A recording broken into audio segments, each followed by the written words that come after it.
Olá, seja muito bem-vindo ao estudo As Mulheres na História da Igreja.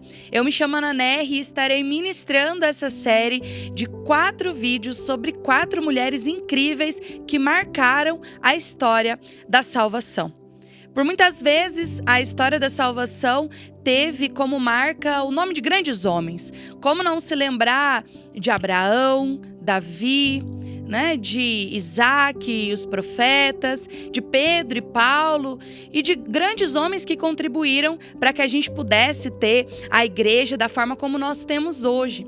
Mas, de fato, é preciso voltar a olhar para as mulheres que também tiveram ações muito importantes na história da salvação. Isso quem diz não sou eu, é o Papa Bento XVI em um discurso dele há alguns anos atrás. E, de fato, é necessário que a gente volte os nossos olhos para as mulheres que também protagonizaram a história da salvação. Então, nesta série, nós vamos falar de 4 dessas mulheres e eu quero te convidar que você esteja com a gente assistindo cada um desses vídeos. A história da salvação, queridos, ela é dividida em 4 partes. A gente pode subdividir ela em alguns tempos. O primeiro tempo é o tempo da promessa. É o tempo de Deus Pai, é ali o tempo do Antigo Testamento, o tempo dos profetas, o tempo em que havia a promessa. Depois vem o tempo do cumprimento da promessa, ou também chamado a plenitude dos tempos. Nesse momento, a igreja ela foi marcada pela vinda de Jesus, o cumprimento da promessa, ele que é a promessa. Esse tempo ele é relatado no Novo Testamento e é o tempo, então, chamado cumprimento da promessa ou plenitude dos tempos. Depois disso, veio o tempo da igreja, o tempo das primeiras comunidades, o tempo ali relatado nos Atos dos Apóstolos, nas epístolas, nas cartas. E é o tempo, então, das primeiras comunidades, daquele tempo pós-Jesus, então, de evangelismo e tudo que a gente entende como as primícias da nossa igreja. Depois, vem o tempo da liturgia, que é tido então como o último tempo da história da salvação. Esse é o tempo em que eu e você nos enquadramos dentro da engenharia da salvação. É o tempo de hoje, o tempo da liturgia, o tempo em que nós estamos vivendo, porque eu não sei se você já se deu conta, mas é a nossa vez na história da salvação. Então, este é o tempo que nós estamos vivendo, o tempo da liturgia. E nessa série, nós vamos estudar mulheres de todos os tempos da igreja. Mulheres do tempo da promessa, da plenitude dos tempos, do cumprimento da promessa, do tempo da liturgia, e do tempo dos apóstolos, o tempo ali da igreja. E a primeira mulher que nós vamos estudar aqui hoje é uma mulher do tempo profético, desse tempo das profecias e das promessas. É uma mulher que é marcada na história da igreja como uma matriarca e como uma grande mulher de fé, reconhecida até hoje como uma grande mulher de fé. O nome dessa mulher é Sara. Nós vamos começar então esse estudo falando sobre Sara. Sara, então, ela foi casada com Abraão, uma figura muito marcante da nossa fé católica, da igreja, porque ele foi o patriarca, aquele que precedeu a nossa descendência. E Sara, então, é a esposa de Abraão, e eles viveram ali a fidelidade ao Senhor, e é isso que nós vamos ver nesse estudo. Alguns pontos da história de Sara nos marca muito, e eu tenho certeza que marcará também a sua vida a partir deste dia. Bom, Sara, a história dela é relatada no livro de Gênesis, principalmente ali entre os capítulos 12 e capítulo 23. Ela é reconhecida como uma mulher muito obediente e uma mulher de fé. Então, o que aconteceu? Deus ele escolheu Abraão, então, para que ele pudesse adentrar a terra prometida. Nós conhecemos a terra de Canaã.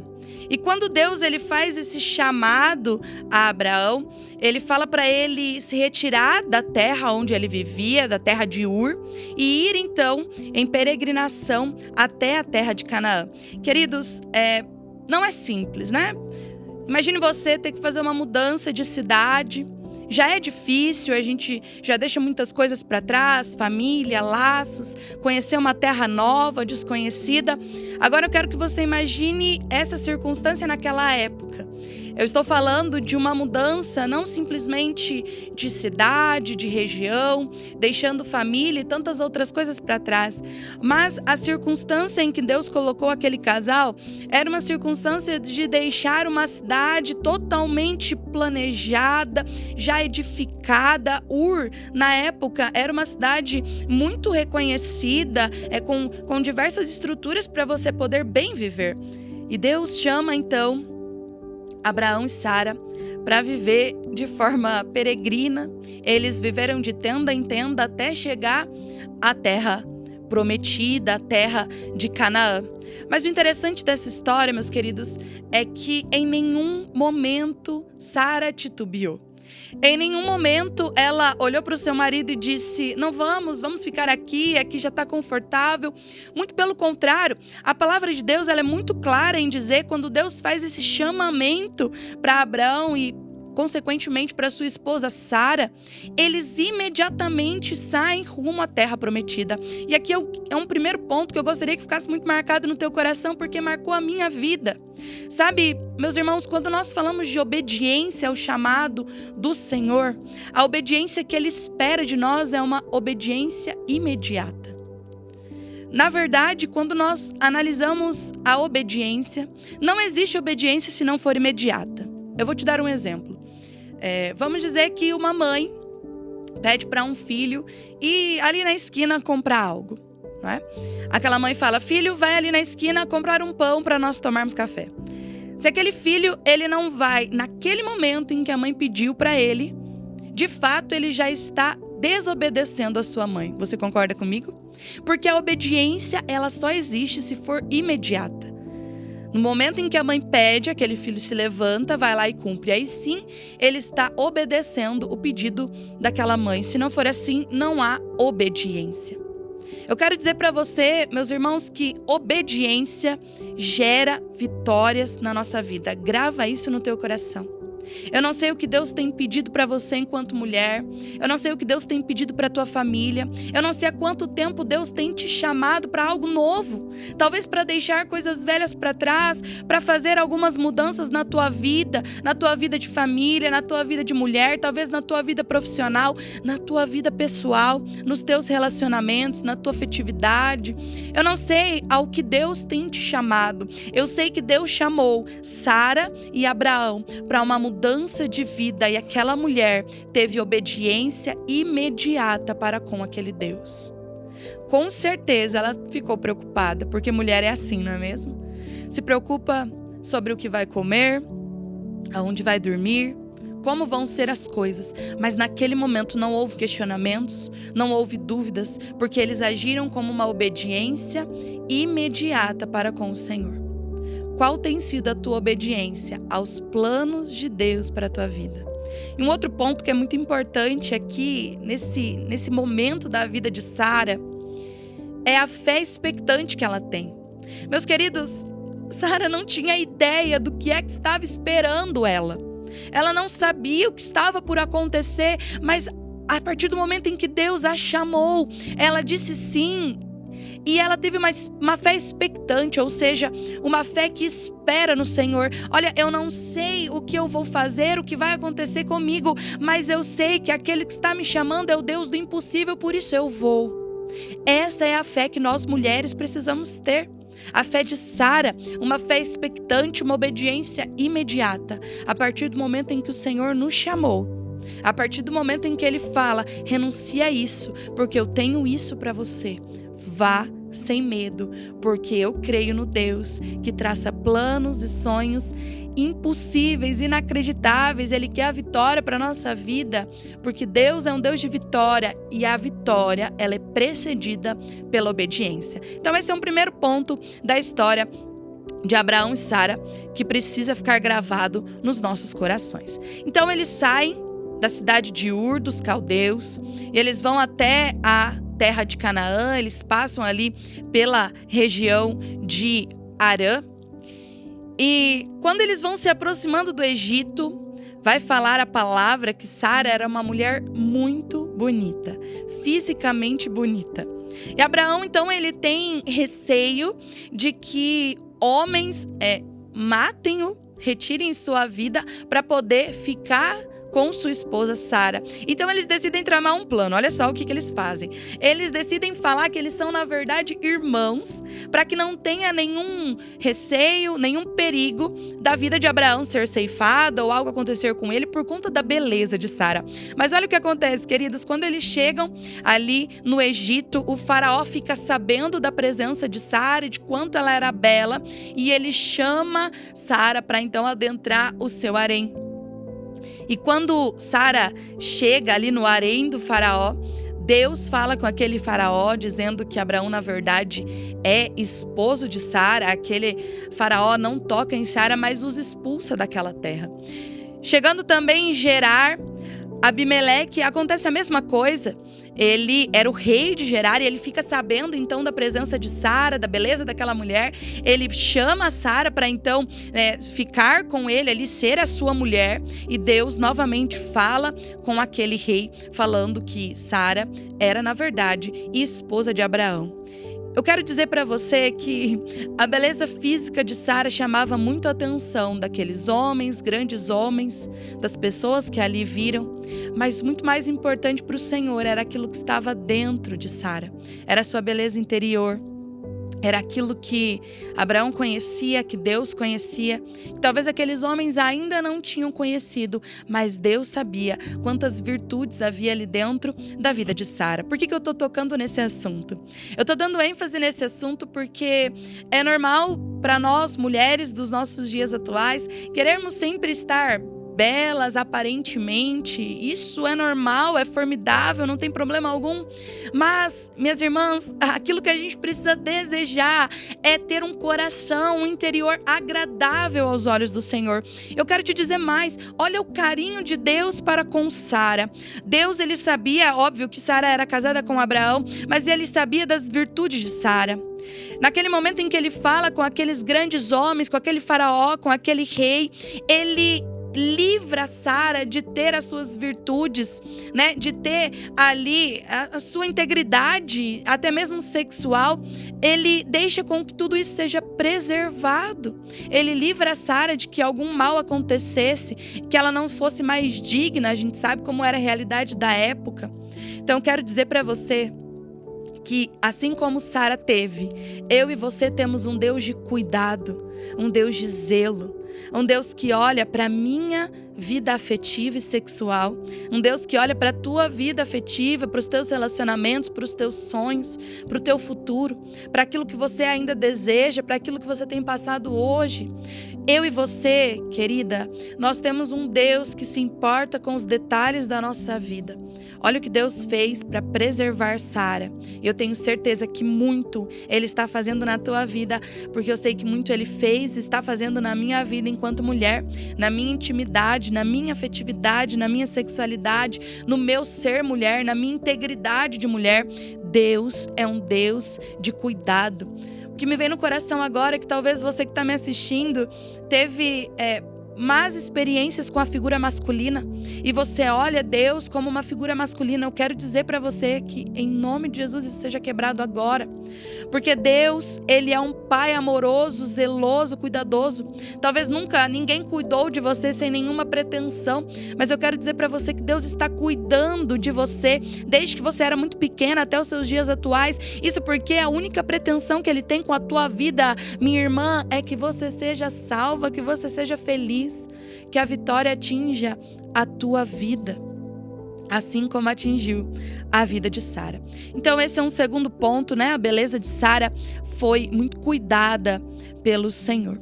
Mas, queridos, o Senhor, Ele fez algumas promessas para a vida de Sara e que no decorrer dessa história nós vamos percebendo como o ser humano age diante das promessas de Deus. Eu quero te fazer um desafio agora. Eu vou te contar um pouco daquilo que aconteceu na vida de Sara e você vai me dizer, né, se isso acontece também com a tua vida, se você já teve atitudes semelhantes, porque eu vou te dizer, eu já tive muitas atitudes semelhantes à de Sara diante das promessas de Deus. Bom, Deus, Ele chama Abraão, chama Sara. Importante frisar que os nomes deles, na verdade, era Abrão e Sarai. Mas Deus tinha uma promessa qual era a promessa que Deus tinha para eles? Que eles iriam adentrar esta terra prometida e que eles seriam os pais, que Sara seria a mãe, que Abraão seria o pai de uma grande geração, de uma grande multidão, de uma descendência inteira. Só que, meus irmãos, Abraão e Sara já tinham idade avançada. Quando eles saem da terra de Ur, por exemplo, Sara tinha 65 anos já. Sara, além disso, era infértil, ela não podia ter filhos. Como é que o plano de ter uma descendência através da vida deles se cumpriria? Isso para eles era muito ilógico, mas por algum tempo eles acreditaram no Senhor, claro. Eles saíram de sua terra e continuaram acreditando nos planos, na profecia que Deus tinha dado para ele, mas se passou 10 anos. 10 anos e Sara não tinha ficado grávida. E essa profecia, esse plano, não tinha se cumprido na vida dela. Então Sara começa a se angustiar. E o mais interessante, queridos, é que Sara, na verdade, ela começa a tentar fazer com que os planos do Senhor se cumpram do jeito que ela achou que seria o mais correto. O que acontece? 10 anos se passaram, Sara não tinha tido nenhum filho. Então ela chama a sua ama, a sua escrava, de nome Agar, e ela fala para Abrão: olha, eu vou te dar Agar, você se deita com ela e a promessa de Deus vai se cumprir, porque você vai ter um filho com Agar e esse filho nós vamos cuidar, né? Então a descendência vai vir através deste filho. E foi isso que aconteceu. Ela deu então a sua escrava Agar para Abraão poder, né, se deitar. Agar engravida e ela tem um filho, esse filho se chama Ismael. Mas, queridos, esse filho não traz felicidade, não traz plenitude para a casa de Sara e Abrão. Em verdade, a partir daquele momento, Agar começa a desprezar Sara. Quando Ismael nasce, Sara começa a ficar com sentimentos ruins, começa também a desprezar e a maltratar Agar. Essa história, ela tem até um desfecho. Agar sai da casa de Sara, ela vai para um deserto, Deus fala com ela, ou seja, não era para ser desta forma. Quantas vezes eu e você tentamos dar jeito para os planos de Deus? Talvez Deus prometeu algo para a tua vida que ainda não se cumpriu, e nós, na nossa ansiedade de que tudo aconteça dentro do nosso tempo, do nosso momento, a gente vai tentando dar jeito para que os planos de Deus aconteçam. Não precisa, né, ir muito longe, mas quantas vezes você já pensou: ai, mas eu acho que isso aqui é os planos de Deus? Tá nítido que não é, mas você tá tramando uma história na tua cabeça dizendo: não, mas deve ser. Ah, mas Deus colocou isso, isso é um sinal. Com um discernimento muito claro, você percebe que não é o plano de Deus, não foi isso que Deus prometeu. Mas eu e você, nós vamos criando histórias, nós vamos achando jeitos, nós vamos criando cenas, nós vamos criando circunstâncias para que a vontade de Deus aconteça conforme a nossa vontade, na verdade, no nosso tempo e no nosso momento. Meus queridos, o que Sara vem nos ensinar é que nós precisamos entender os tempos e os momentos de Deus. Não ficar dando jeito, não ficar querendo apressar, sabe? Eu quero dizer uma coisa para você. Hoje, na tua vida, estão acontecendo processos secretos da parte de Deus que você não está tendo entendimento ainda. Quantos processos eu já passei? Quantos processos o Senhor me levou a passar? Esses processos são processos de cura, são processos de cicatrização, são processos talvez de você estar adentrando um novo tempo que Deus reservou para você. Talvez você não está tendo esse discernimento agora, mas daqui a um tempo, todas as coisas vão fazer sentido e se encaixar. Mas para isso, nós precisamos ter calma e esperar os planos de Deus. O filho de Agar nasce, Ismael, ele não era o filho da promessa. Deus novamente vem e fala com Sara, e ele diz: o filho vai vir de você. Existe uma promessa de um povo que virá através de você. E ali, meus irmãos, Sara, ela, na velhice, os exegetas vão dizer que eles tinham aproximadamente entre 90 anos e 100 anos, Sara 90 anos, Abraão 100 anos, eles concebem um filho na velhice, aquela que era estéril, aquela que não podia ter filhos, aquela que tentou dar um jeitinho para cumprir os planos de Deus. Ela tem um filho e a promessa se concretiza naquele momento. Deus é aquele que tem todas as ferramentas para realizar aquilo que Ele prometeu na nossa vida. Se eu e você abrirmos o nosso coração para o Senhor, termos essa fé expectante, essa obediência imediata, acreditar naquilo que Deus nos prometeu, minhas queridas, Deus vai cumprir. Ele tem as ferramentas, é Ele quem vai fazer. Eu quero ler a palavra que vai falar sobre o nascimento de Isaac. Isaac é o filho da promessa, Isaac é o filho da velhice, é por Isaac que essa descendência veio sobre a terra, era essa a promessa do Senhor. Olha o que vai dizer lá em Gênesis capítulo 21, versículo 1, vai dizer assim, o Senhor visitou Sara como Ele tinha dito, e cumpriu em seu favor o que havia prometido. Sara concebeu e, apesar de sua velhice, deu à luz ao filho de Abraão no tempo fixado por Deus. Preste atenção nesta frase. No tempo fixado por Deus. Não tente apressar. Não tente fazer do teu jeito. Deixa Deus cumprir os planos, os momentos, a hora, o jeito que Ele quer fazer na tua vida. Então, Abrão e Sarai trocam de nome, eles passam a se chamar Abraão, Sara, como nós os conhecemos. Na palavra de Deus, sempre quando há troca de nome, isso significa um novo tempo, né? Uma nova promessa, algo novo. E foi isso que aconteceu então na vida desses dois, assim como Saulo, que troca o nome para Paulo. Então, é um novo tempo na vida desse casal e principalmente um novo tempo na vida dessa mulher. Um pouquinho depois desta palavra que eu acabei de ler, vai vir o momento em que Deus pede para que Abraão sacrifique o seu filho Isaac. Você conhece bem esta palavra. Abraão, sem titubear, ele pega o seu filho, o filho da promessa, filho da velhice, o filho esperado, e ele leva até o altar do sacrifício, e ele estava ali, entregando o seu filho. Sara, novamente, com obediência imediata e fé expectante, não titubeou e não murmurou, mesmo vendo que o seu filho único, seu filho da velhice, o filho da promessa, estava prestes a ser entregue em sacrifício. Ela não hesita em cumprir os planos de Deus. É claro que nosso Deus não é um Deus maldoso, Ele manda Abraão parar, a sua fé estava ali testada e a fé de Sara estava ali testada, porque Sara é uma mulher de fé expectante. Na palavra de Deus, Sara ela ainda vai ser citada em outras cartas. Ela vai ser citada em Gálatas, ela vai ser citada em Pedro, ela vai ser citada em Hebreus. Ela vai ser citada como uma grande heroína da fé. Percebam algo. Talvez você e eu temos sido dessas mulheres que tentam dar um jeito nos planos de Deus. Ansiosas, tentamos resolver tudo com as nossas forças, talvez porque desde pequenas fomos criadas assim, a resolver tudo, a dar jeito para tudo.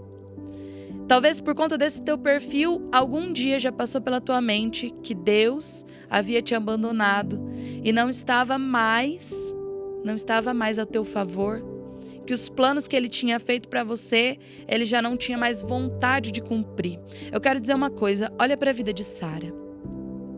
Olha a forma como ela tentou resolver as coisas da sua vida, entregando Agar para Abraão se deitar. Ele teve um filho com essa escrava. Ela tentou resolver, se embananou inteira, não é? Mas Deus não desistiu de Sara. Deus não desiste de você.